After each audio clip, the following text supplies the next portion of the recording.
a diferenciar. E Deus criou a diferença, irá nos aproximar, intuir o que Ele pensa.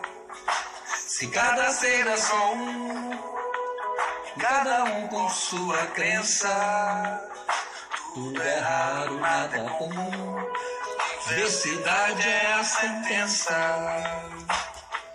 Olá a todos, eu sou Antônio Oreiro e vamos falar sobre a dimensão política do currículo e sobre fatores que podem dificultar a implementação de currículos efetivamente inclusivos e multiculturais.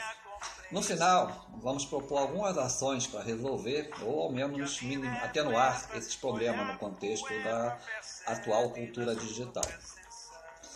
Todo projeto político-pedagógico de qualquer escola faz parte de uma visão do mundo e de um conjunto de objetivos explícitos ou ocultos, consequentemente por uma escolha política que legitima aquilo que se pretende da sociedade. No caso de uma escola democrática, toda a comunidade escolar participa ativamente da elaboração e da revisão do projeto político-pedagógico. São os gestores, os professores, os alunos e suas famílias que decidem que formação querem para os jovens. Já em uma escola com gestão autoritária, são os especialistas, muitas vezes com o discurso da neutralidade técnica, que impõem os seus próprios valores. Considero que não há neutralidade na educação. Toda a prática de ensino possui uma carga de ideologia. A escola e o professor devem ter consciência de que todo o indivíduo constrói a sua visão de mundo a partir de um ponto de vista. A questão é que não devemos nos fechar em nosso ponto de vista.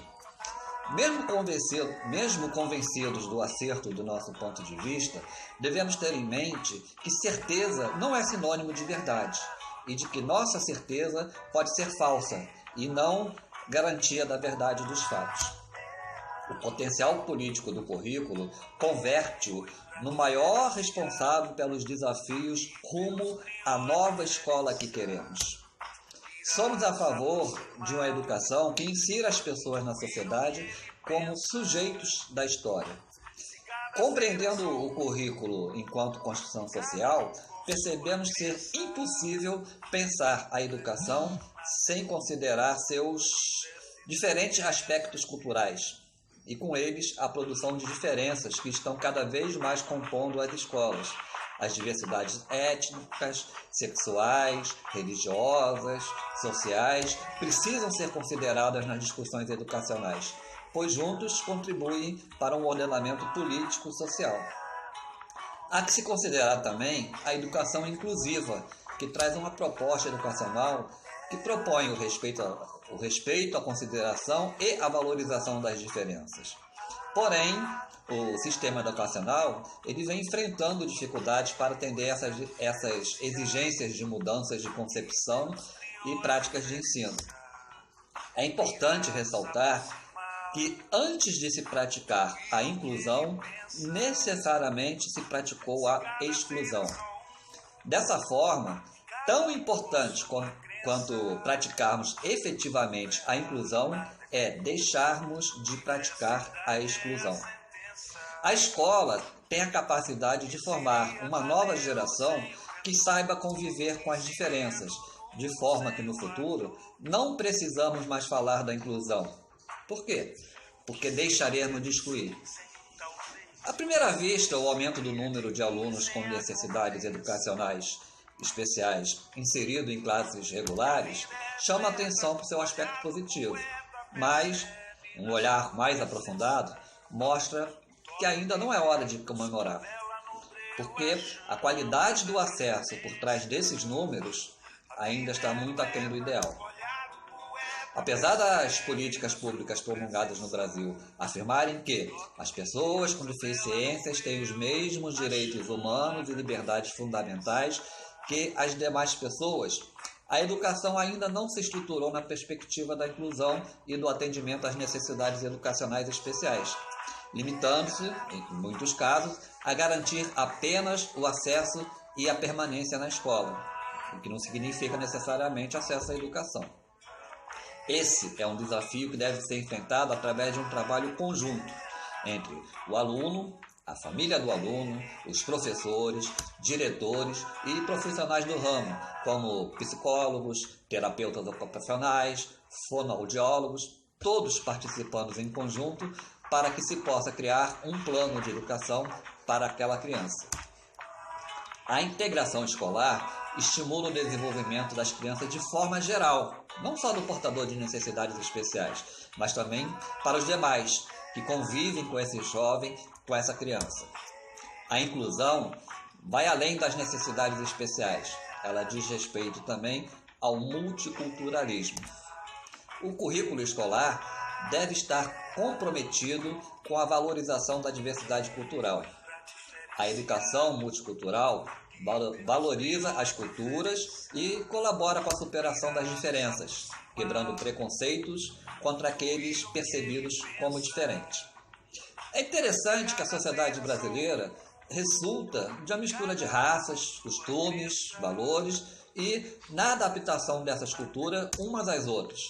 Portanto, no Brasil, o convívio multicultural não deveria representar uma dificuldade.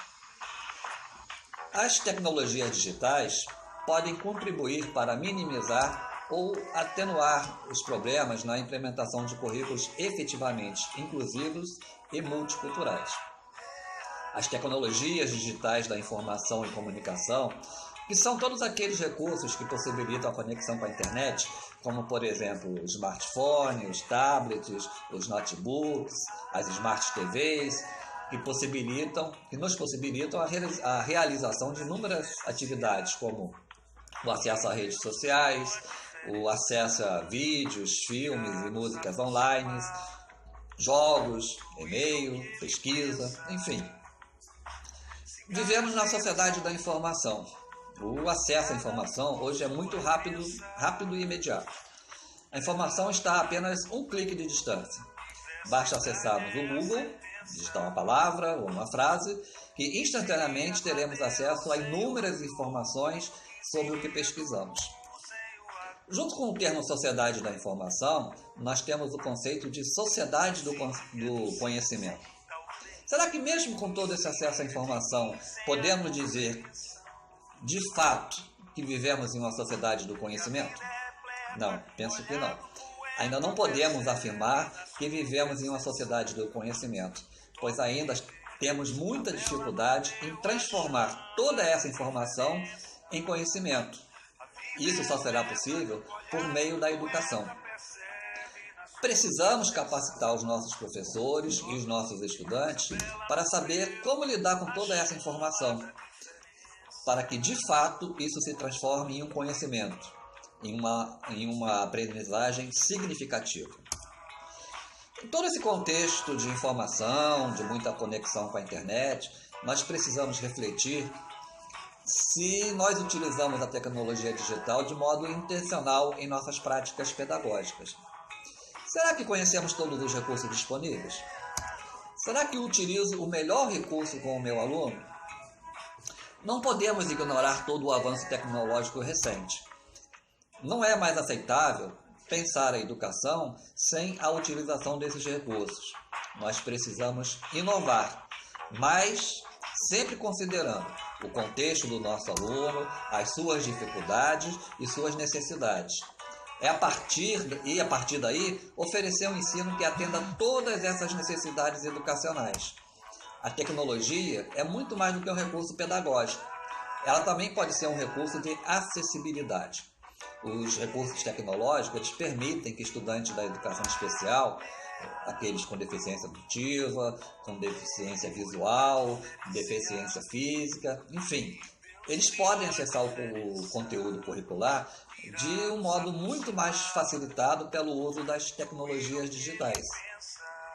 Há diversos programas e recursos que possibilitam, por exemplo, a tradução de textos em libras, ou então que faça a leitura de todo o conteúdo que está na tela, recursos de tecnologia assistiva que permite que pessoas com movimentos reduzidos possam acessar o mouse ou utilizar o teclado. As tecnologias, elas permitem a oferta de um ensino que atenda à necessidade de cada estudante. E quando utilizamos a tecnologia dentro do contexto da acessibilidade, nós estamos trabalhando com recursos que não favorecem apenas aqueles que apresentam a deficiência, um transtorno ou a superdotação. Não, nós estamos utilizando recursos que facilitam o acesso ou o aprendizado de todos os estudantes, de modo que todos sejam favorecidos dentro desse contexto. Usar tecnologias digitais dentro do contexto educacional é um desafio, mas nós precisamos unir forças para que essa utilização não seja apenas para cumprir um protocolo ou para atender uma exigência burocrática, mas que sejam utilizados para uma melhora na qualidade da educação. Pensando em uma educação que tenha relação com aquilo que os estudantes necessitam atualmente. Os nossos estudantes, as crianças, os adolescentes, eles estão acostumados a viver nesse ambiente digital. Cada vez mais cedo eles têm acesso a esses recursos e demonstram habilidades diferenciadas para utilizá-los. Cabe a nós, professores, propor atividades que sejam atrativas, atividades criativas, desafiadoras e que mobilizem os estudantes a pensar de modo diferenciado e usar as tecnologias de modo intencional. Nesse contexto de utilização das tecnologias digitais, o papel do professor se modifica. Ele não é mais o transmissor do conhecimento, até porque as informações, o conhecimento, eles estão ali disponíveis na internet. O papel do professor é ajudar os alunos a viverem nessa sociedade, mediando esse processo. O professor ele passa a ser um mediador, atuando para que os estudantes utilizem de modo intencional esses recursos.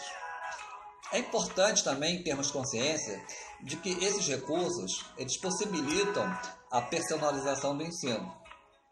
Sim, quando eu utilizo um recurso tecnológico, não é preciso que necessariamente todos os alunos realizem a mesma tarefa ao mesmo tempo. Nós podemos propor atividades diferentes dentro do mesmo espaço, atividades essas que vão convergir em relação a um tema, em relação a um conteúdo, mas com níveis de dificuldades e tempos de execuções diferentes. Utilizando recursos diferenciados que podem facilitar a utilização de cada um dos alunos.